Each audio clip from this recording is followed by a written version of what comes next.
NTR Neel dragon ఒకటి కాదు 2 పార్ట్స్గా వస్తున్నాడు. యంగ్ టైగర్ ఎన్టీఆర్ హీరోగా ప్రశాంత్ నీల్ డైరెక్షన్లో వస్తున్న చిత్రం డ్రాగన్. కన్నడ భామ రుక్మిణి వసంత్ హీరోయిన్గా నటిస్తోంది. బాలీవుడ్ బడా నిర్మాణ సంస్థ మైత్రి మూవీస్ మరియు ఎన్టీఆర్ సంయుక్తంగా నిర్మిస్తున్నాయి. చాలా నెలల క్రితం ఈ సినిమాను గ్రాండ్గా స్టార్ట్ చేశాడు నీల్. హైదరాబాద్, కర్ణాటకలో కొంతమేర షూట్ చేసి ఎన్టీఆర్ కెరియర్లో 31వ సినిమాగా వస్తుంది డ్రాగన్.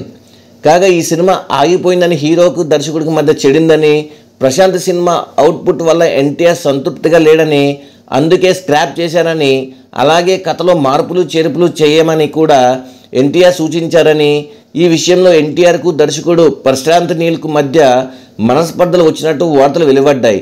కానీ అవన్నీ వట్టి పుకార్లు మాత్రమే. ఎవరూ ఊహించని విధంగా డ్రాగన్ని ప్లాన్ చేస్తున్నారు ప్రశాంత్ నీల్. ముందు అనుకున్న కథకు కాస్త మార్పులు చేసి ఎన్టీఆర్ని సరికొత్తగా చూపించబోతున్నాడట. అలాగే ఈ సినిమాను 2 భాగాలుగా తెరకెక్కించబోతున్నాడు నీల్. అయితే సలార్ లాగా 2 వేరువేరు సినిమాలలాగా కాకుండా 2 పార్ట్స్ను ఒకేసారి షూట్ చేసి ఫస్ట్ పార్ట్ రిలీజ్ చేసిన నెలకు సెకండ్ పార్ట్ని రిలీజ్ చేసేలా ప్లాన్ చేస్తున్నాడు ప్రశాంత్ నీల్. ఫస్ట్ అనుకున్న కథ నిడివి 3 గంటల 40 నిమిషాల వరకు వస్తుండడంతో 2వ పార్ట్స్ చేయాలని హీరో డైరెక్టర్ నిర్ణయం చేశారు. ఆ ప్రకారం స్క్రిప్ట్ వర్క్ జరుగుతుంది. ఆగిందనుకున్న సినిమా భారీ ప్లానింగ్తో రాబోతుంది.